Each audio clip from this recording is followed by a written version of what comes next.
Assalamualaikum warahmatullahi wabarakatuh. Lanjutan materi dinamika litosfer. Pada video kali ini kita akan membahas tentang persebaran tanah di Indonesia. Inilah peta persebaran tanah di Indonesia yang sangat lengkap dan beragam.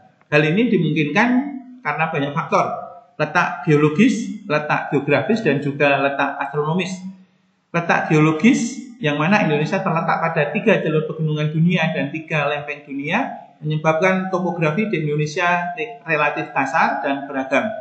Letak geografis, kita diapit 2 benua 2 samudra, menyebabkan Indonesia hujan sepanjang tahun sangat cukup. Dan letak astronomis, Indonesia di daerah tropis, sehingga penyinaran matahari yang intensif menyebabkan pelapukan begitu sempurna.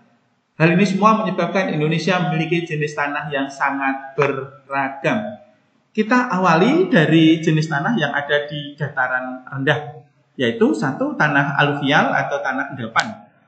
Adalah tanah yang berasal dari endapan batuan, kerikil, pasir, ataupun lumpur yang ada di sungai. Tanah ini sangat subur, letaknya di dataran rendah. Persebarannya ada di Jawa bagian utara, Sumatera bagian timur, kemudian juga Kalimantan bagian barat dan selatan. Ini adalah gambaran dari tanah aluvial. Yang kedua adalah tanah organosol. Sesuai dengan namanya, organosol dari kata organik, yaitu tanah yang berasal dari pelapukan dan pembusukan bahan organik, baik itu daun, ranting, dahan maupun batang. Tanah organosol ini nanti ada 2, yaitu satu adalah tanah humus dan yang kedua tanah gambut. Tanah humus adalah tanah organosol yang proses pelapukannya berlangsung sempurna atau sampai selesai atau sampai tua, sehingga sangat subur, berwarna cenderung gelap atau kehitaman. Persebarannya ada di Kalimantan, di Sumatera, dan juga di Papua. Ini adalah gambaran tanah humus. Kemudian tanah organosol yang kedua adalah tanah gambut. Adalah tanah organosol muda yang masih asam atau proses pelapukannya belum sempurna. Kurang subur ya, warnanya cenderung kecoklatan dan kebanyakan dipakai untuk tanaman perkebunan kelapa sawit. Persebarannya ada di Sumatera dan di Kalimantan. Dari dataran rendah kita bergeser ke daerah kapur. Yang ketiga yaitu tanah kapur atau rensina. Adalah tanah yang berasal dari pelapukan batuan kapur. Tanah ini cenderung tidak subur, berwarna putih kusam. Persebarannya ada di Jawa bagian selatan, juga ada di pegunungan kapur utara, antara Surabaya, antara Semarang sampai Tuban, ya. Kemudian di Nusa Tenggara. Kemudian yang keempat, tanah terarosa adalah tanah hasil pelapukan batuan kapur yang sudah tingkat lanjut, sehingga tanah ini pun sudah mulai subur, ya.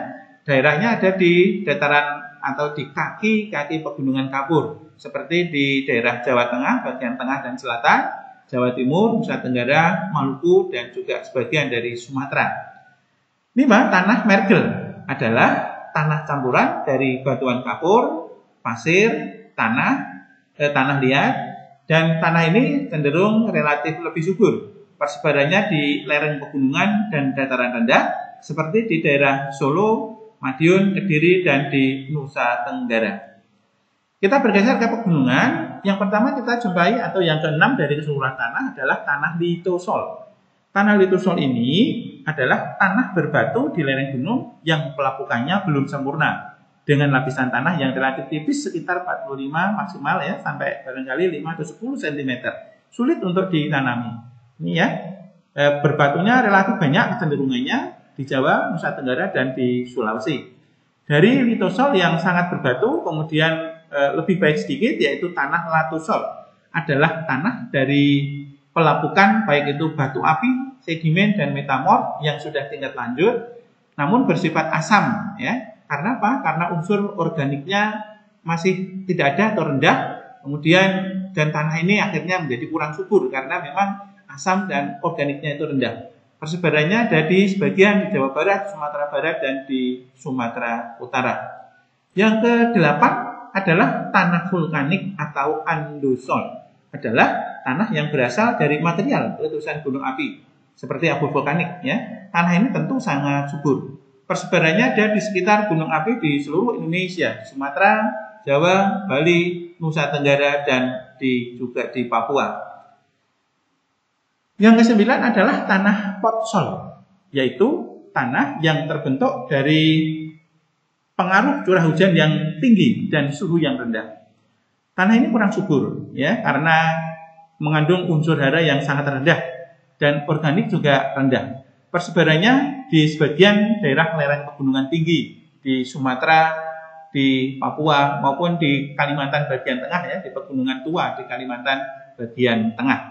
Yang ke-10 adalah tanah potsolik merah kuning, yaitu tanah potsol dari pelapukan batuan kuarsa berwarna merah ke kuning-kuningan. Tanah ini relatif subur dibandingkan dengan tanah potsol dan bisa dipakai untuk lahan pertanian. Persebarannya di Jawa Barat, di Sumatera, Kalimantan bagian tengah, dan di Papua. Kemudian yang ke-11, ya, yang ke-11 adalah tanah laterit.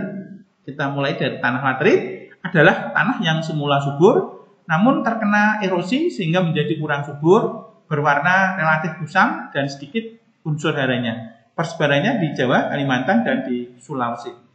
Kemudian yang ke-12 adalah tanah pasir, yaitu tanah yang berbutir kasar dan kering, terbentuk dari pelapukan batuan sedimen dan batuan beku.